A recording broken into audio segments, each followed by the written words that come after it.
I'm going to be talking with you about Connected Farm Field.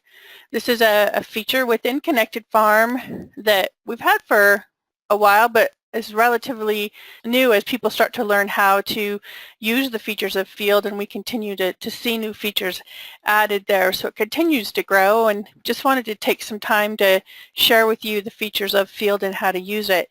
So I've got a few slides here that we'll go over first thing, and then we'll jump over and we'll go through a live demonstration of the Field site itself. So to begin with, what can you do with Field? There's a variety of features that are within it.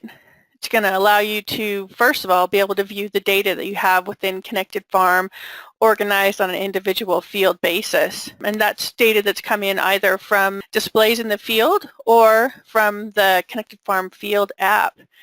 And so this allows you to start to analyze your data, look at what's happening on each individual field, and make decisions about how you want to make management changes for that field. You have the ability to create or import field boundaries, evaluate the crop health, monitor precipitation for the field, import some soil test values, and then also retrieve prescription files. If you're working with your crop advisor and they're using the advisor function, they can place prescription files there for you to retrieve and download to your display. So we'll have a look at how you do each one of these things.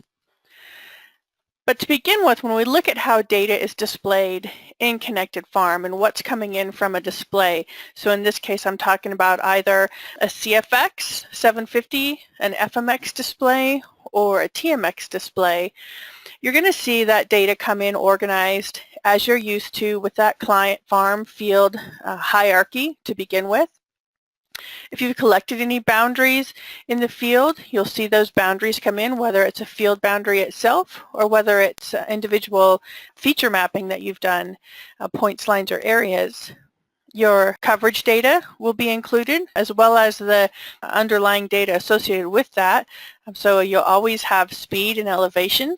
And then if you're doing Field IQ jobs, you'll see the respective as planted or as applied data associated with that. And if it's harvest data, you'll see the harvest information as well. And then all of our resources. So we'll always have a vehicle and an implement set up, assuming you're using steering on a machine. And then you'll also, depending on if you're using Field IQ, you'll have materials come in. And if you've taken the time to set up operators, those will come in as well with your data set.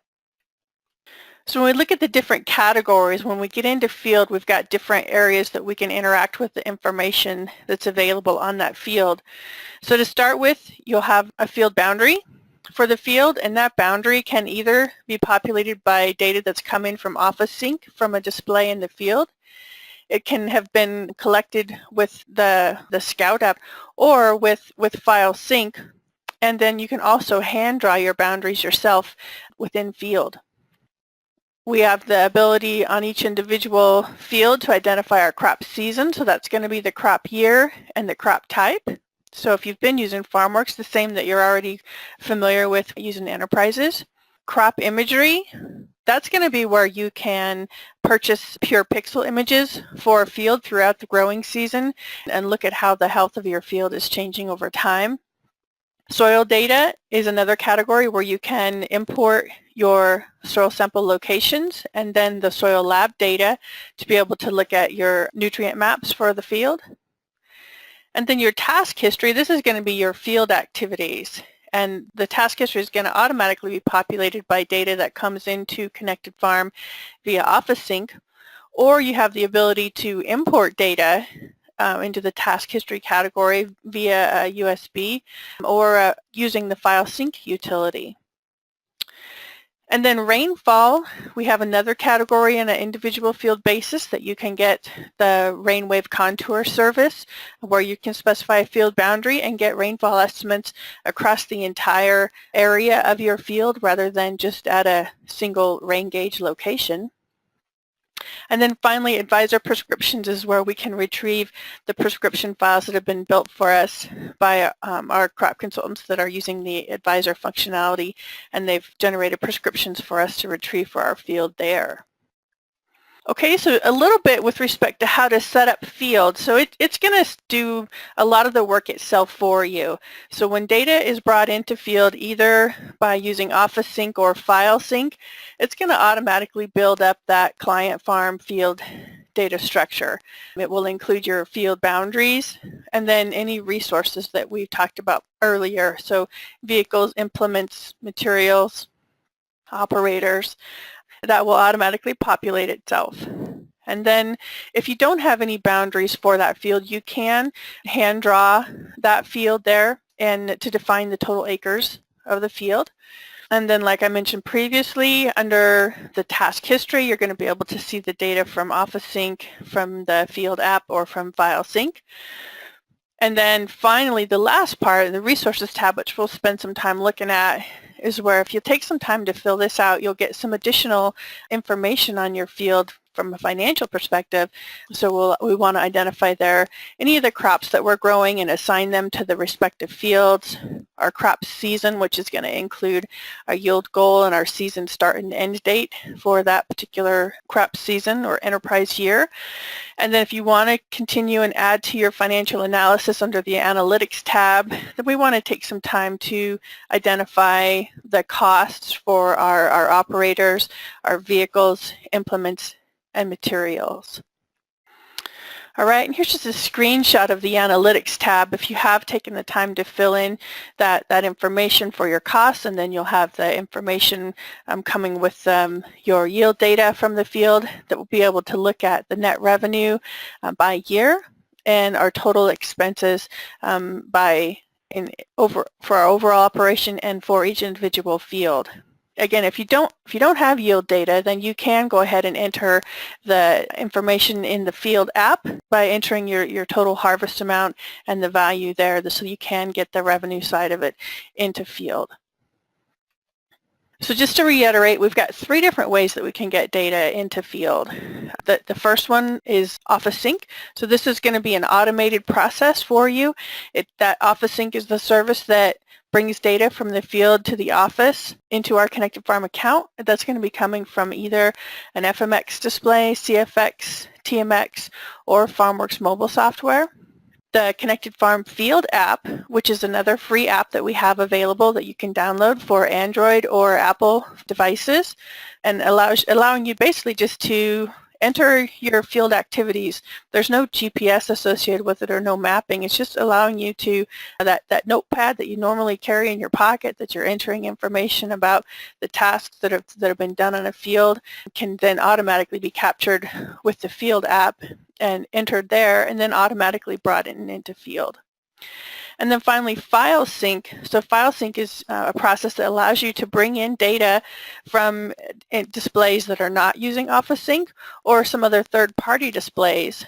So File Sync supports the import of data from the FMX and CFX displays. That's going to come from the Ag GPS folder. On the TMX display, we'll bring in data that's under the Ag Data folder.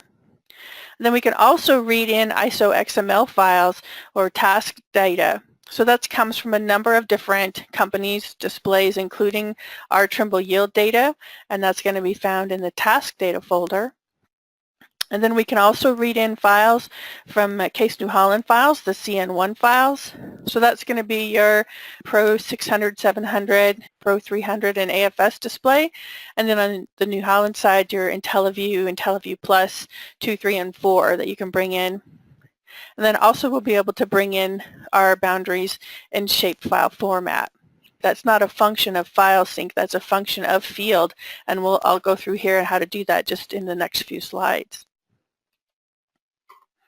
All right, so if you do have field boundaries that you have generated in FarmWorks or any other third-party mapping program that you want to be able to bring into Connected Farm Field without having to redraw them all yourself, there is a function under Resources here, if you'll notice.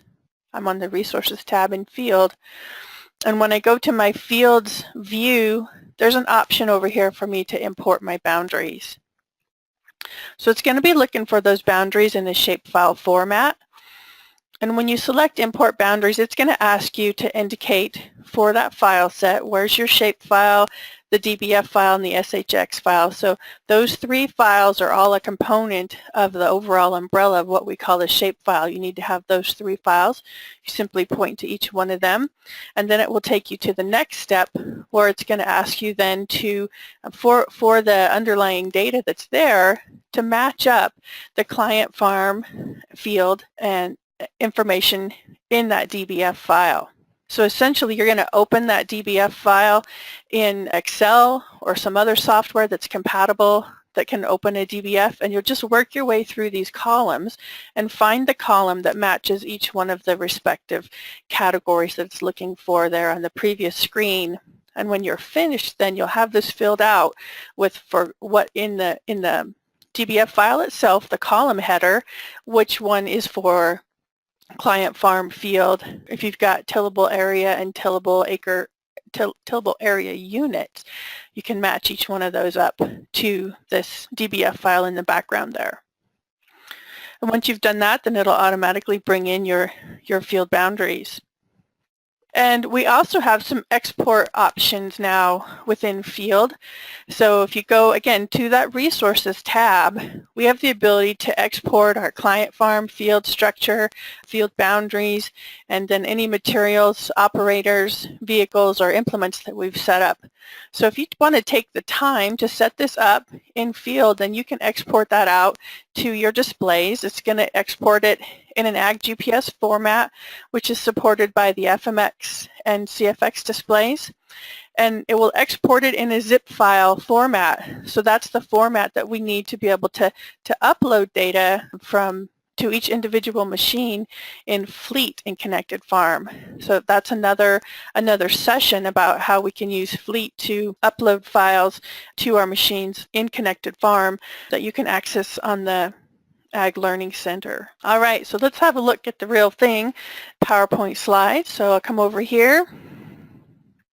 All right, so here I am at connectedfarm.com. If you've not had a chance to come here before, you just come to here and select this login or register button. So if you haven't set up an account, you would just create an account right here. And I've already got my account set up. Simply log in.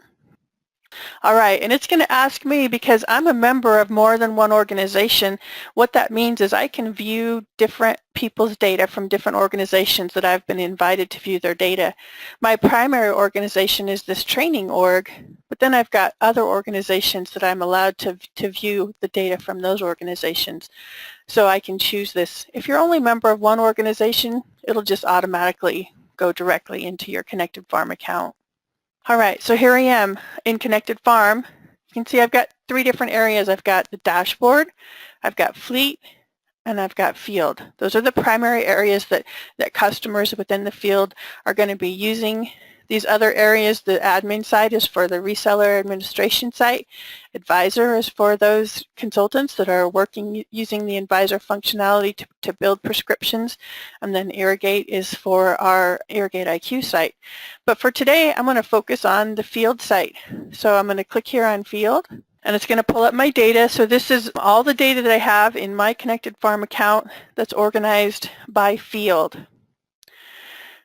So to begin with, within Field, I've got these different categories here for map, resources, tasks, and analytics.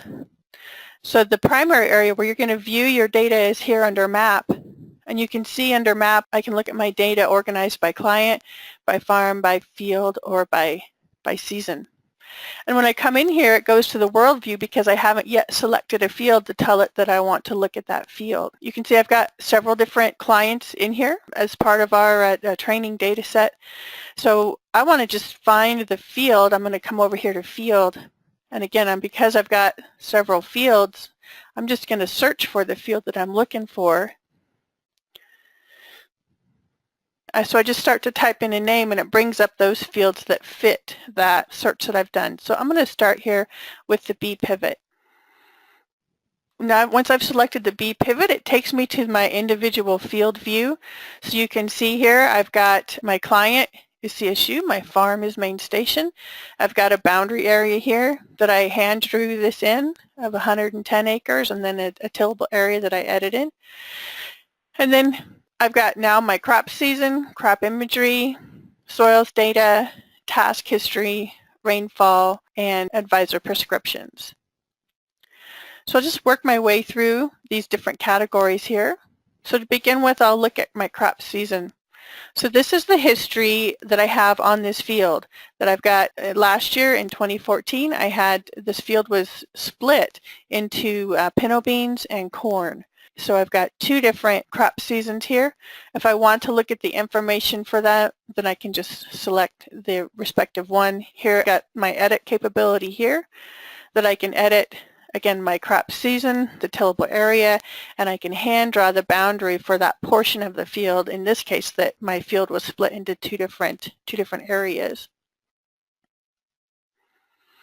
My crop imagery is the next step, and if I skipped it and did not identify a crop season, it's going to come back and make me define one here.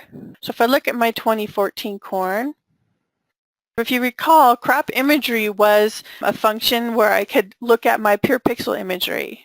And again, PurePixel is the vegetative index that we calculate based on Landsat data that calculates an index that's an indicator of plant health throughout the growing season.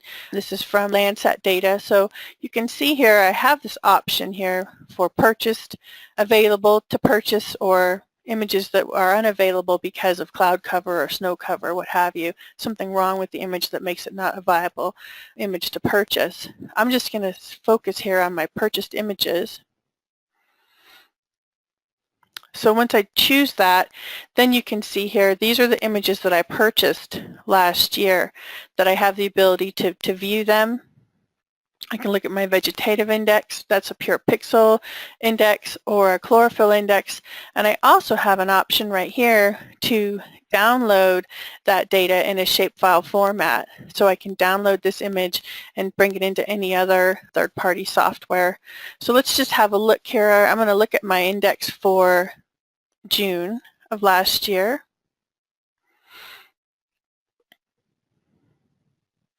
So there you can see that it brings the data in. Here's my index. It's from 0 to 120. So even in late June, I'm still showing relatively young plants. So for here in Colorado, that corn was probably about a month old. So I can look at my index in its natural state, or I can take that index and I can cluster it into 20% categories. So it's that same data set, but now just divided into the 0 to 20%, 20 to 40%, so on and so forth. So I can evaluate over time any trends that I might be seeing in that data set. So if I jump now to July, you can see I'm seeing a little bit different pattern. So that's just with spending some time and knowledge of this field, you can start to look at things that are changing over time or patterns that are emerging that you can use to help target your crop scouting in the field.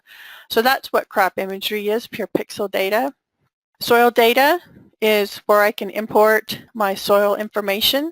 All right, so you can see I've got a couple of different sample results that were imported. So if I just select this, all right, so it was set up, but it hasn't been, I'll have to switch to a different field. I don't have the soil data matched to it yet. So now I set it up for my sample time, but it's waiting for me to import my soil sample locations. That's going to be a file that's my latitude, longitude sample ID, and then I'll import my CSV file to that. So I'll jump to a different field here in a minute so you can see what that looks like. Task history is going to be my Office Sync data. Sorry, I chose a poor field that doesn't have Office Sync or File Sync data for this field. And then, so we'll jump to a different field here in a second. And then my rainfall. So rainfall, this is Rainwave Contour. So with Rainwave Contour, this is a service that you can subscribe to that is a precipitation estimate for a field boundary area itself. So as this loads up, you can kind of see here on the screen that you have the option to look at the data organized by day. There's some automatic links set up there for you by 1 day, 3 days, 1 week, 1 month, so on and so forth. You'll see here in a minute you have the option to use a slider to automatically choose or focus in on a rainfall event and then look at it in a map or graph format. So here across the bottom, you can see I've got rainfall information here back to September last fall. But if I just grab this little slider here, then I can identify this period. So it's telling me that I've chosen from April 15th to May 15th, essentially the last month. It's been fairly rainy here for us in Colorado, and you can see here on this map that I've had between 5.2 and 5.6 inches of rain on this field, and you can see the pattern of variability where I'm getting higher rainfall here on the east side of the field as opposed to the west side of the field. So again, I can use these sliders down here at the bottom to focus in on any particular rainfall event.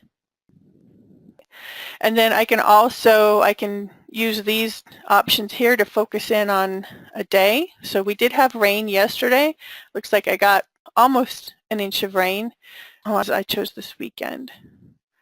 But at any rate, you can see it shows you the date here, last Saturday. And then I have an option here to look at a graph.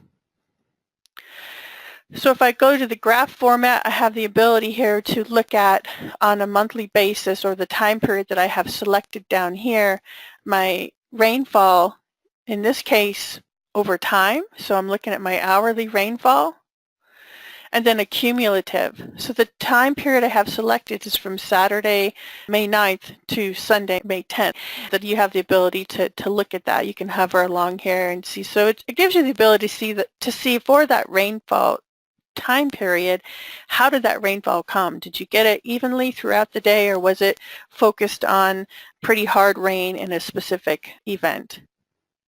And then to go back to the map view, I just simply click map. And then my advisor prescription. So if I had been given a prescription, it would be listed here that I could download and be able to take that now to my display. All right, so I want to switch to my field here. So I want to go back to my map view, go to field, and I'm going to go to 3400. So you can see I've got two fields here. It's actually the same field, but it came in from my displays separately. So in the future, I'll have the ability to merge these two together. But for now, if I want to focus on, the reason I wanted to look at this field is I just did some SIS mapping on this field, and I brought in my soil sample points and my soil data here. So if I come here to soil data, here it shows my field that was sampled in March. And so now you can see I have a map of my soil sample locations and then my lab values that were imported in. So I can click on any one of these columns and you'll see my soil sample locations become themed. It shows me a legend for them here on the right side.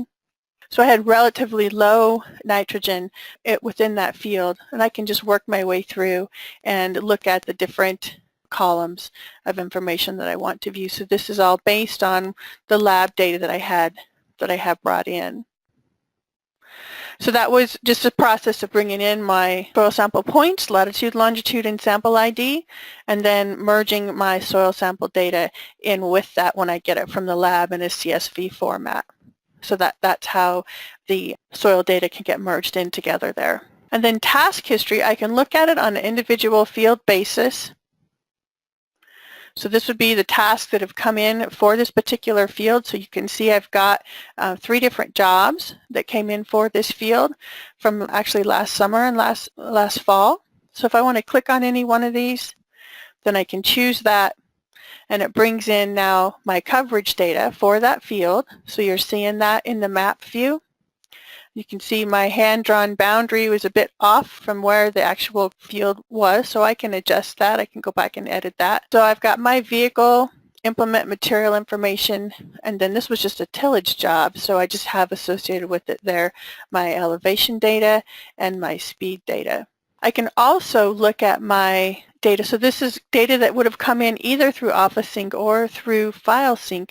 I can also look at it up here under tasks. If I go to my tasks view, this is going to show all the data that's come in.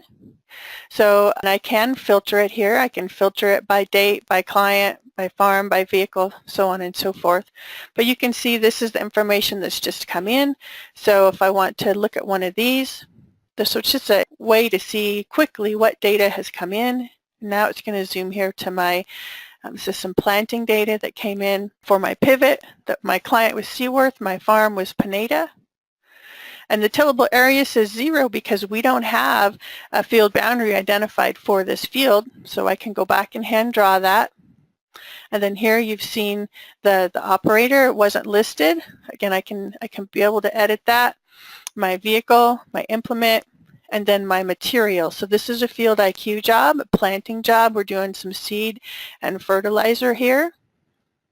And then for my coverage data that's being shown here, I have the ability then to click on these different variables to see my coverage data mapped or themed by that.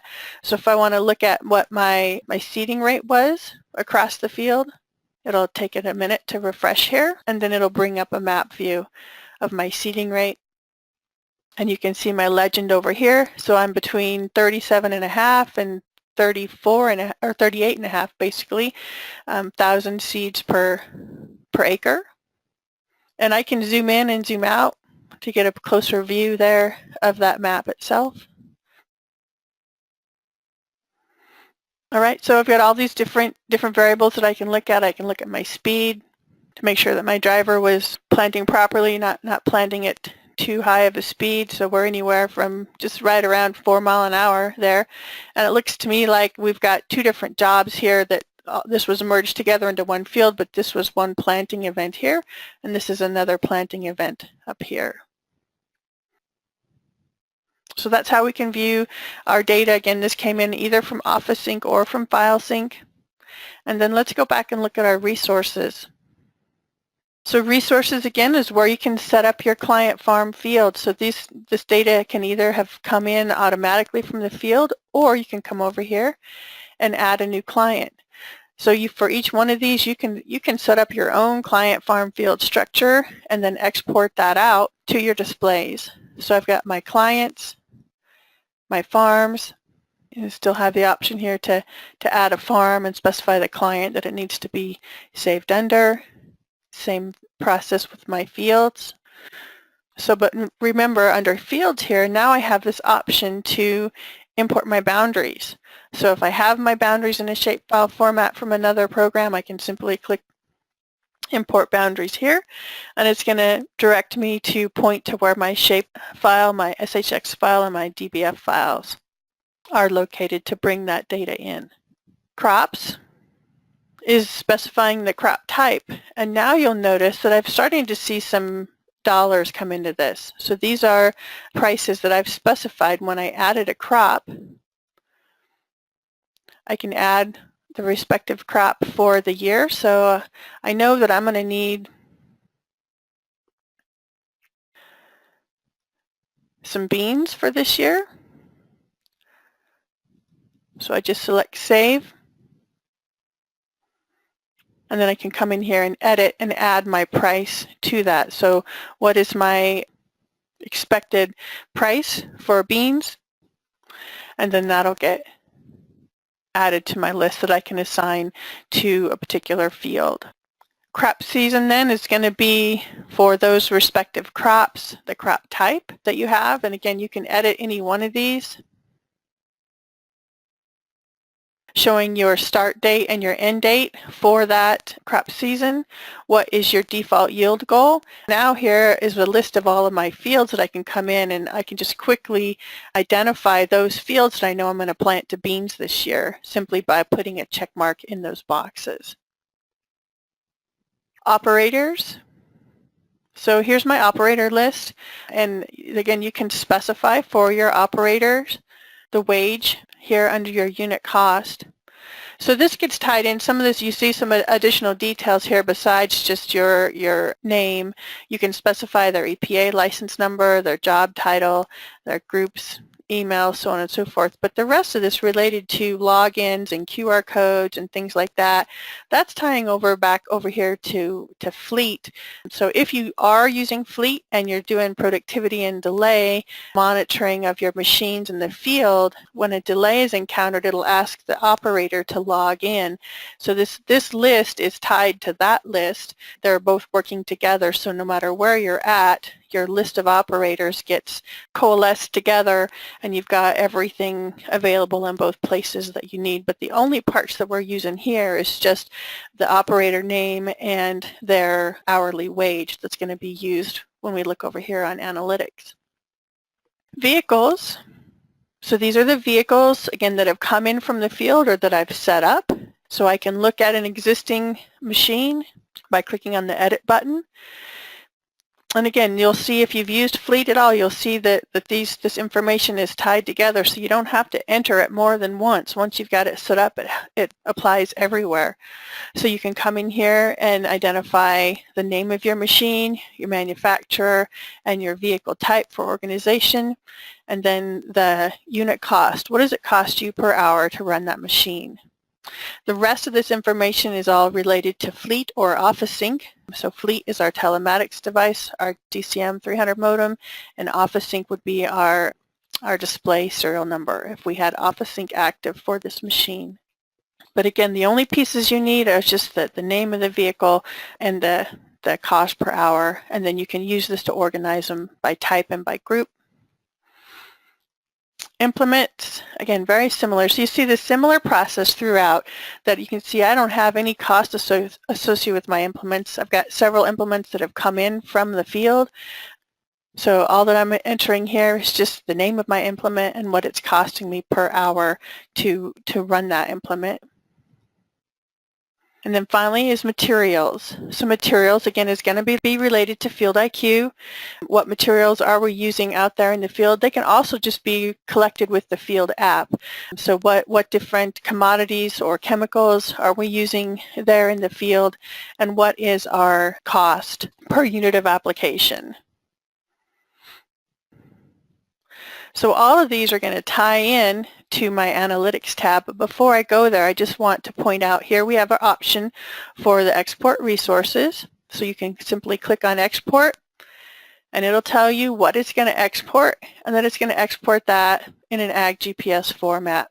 Again, that's going to be a zip file, so if I click Export, you'll see down here on my screen, now it's ready for me to download. It's been zipped up, ready to go. So I just clicked on Download, and you'll see the download start there within my program. It's finished. If I want to click on it, just so you can see what's there. So it's all the data. I don't have the ability to go in and choose if I just want to export a certain field. It sends out everything. So here's my AgGPS. I've got data and my data dictionary. So data, all right, that I have in my project. There's CSU. If you remember, we looked at main station, 3400, and then so it's all the fields. Everything that I have within field gets exported out here. So that's how that works. It's ready to go. It's in a zip format that it's ready to be uploaded in Fleet, or you can unzip it to a thumb drive and put that thumb drive in your display with a CFX FMX display and automatically bring it in that way through your data import. And then finally, last but not least, is my analytics. So for analytics, this is where all of those costs, those yield goals on the different fields, or expected yield, is going to come together here to indicate my expenses and revenues for a particular field and for my operation overall. So you can see I'm just in the process myself of getting all this information put in. So some of my fields, I've got costs associated with them, and they're all showing negative because I don't have any yield data in here yet. And then some other fields I don't have anything entered. But as we get this built up and I get all of my categories filled in, then I'll start to see here my dashboard view of my overall expenses, and then being able to look at those expenses per each individual field. So if I come back over here, I think I want to switch my organization because I've got a lot of data in this demo data set that is a lot to go through. So let's just look at a smaller piece. It might be easier to get your mind around what I'm doing here. I don't have anything entered yet. So that's where you can come back over here to resources and start to populate this. So my vehicles for my tractor, I need to specify.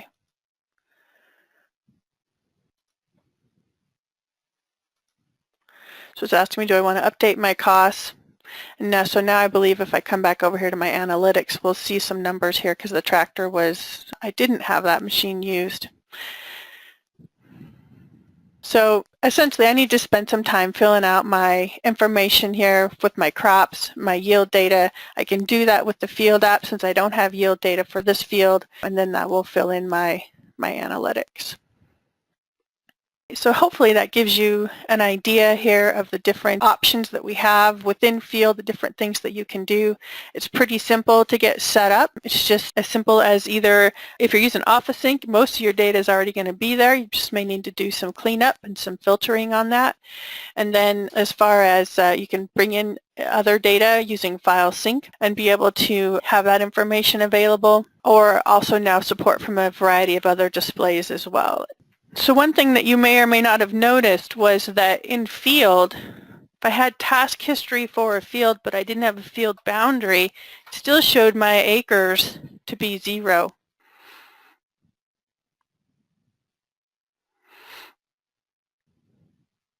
Let me come back over here, back to my map, and I want to go to my client of CSU. And you can see here under CSU, I have this field, 3100, it shows 0 acres. So when I come in here to try to look at the field, I'm zoomed back out here to the world view. It's because I don't have a field boundary. So I can hand draw the field boundary simply by selecting this edit box up here. And then I'll need to zoom to the location of the field.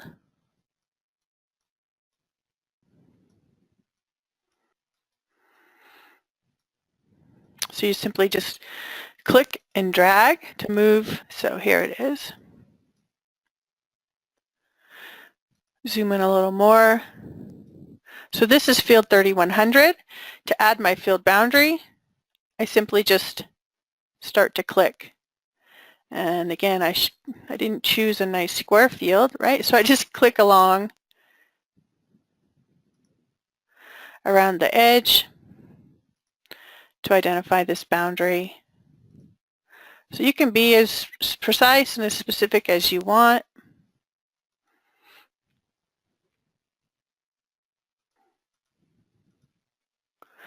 Just keep clicking. You can edit any of these circles. You have the ability then to click on one of them and edit or move it to refine it. So I've finished there. It shows my field boundary to be 23.3 acres based on the way that I drew it.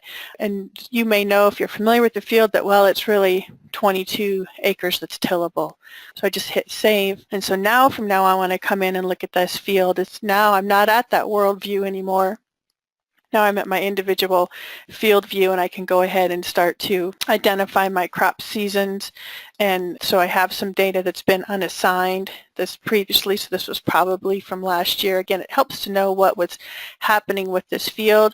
So this one was in wheat last year, so this would have been 2014 wheat. I can simply choose it from the list here and enter my tillable area.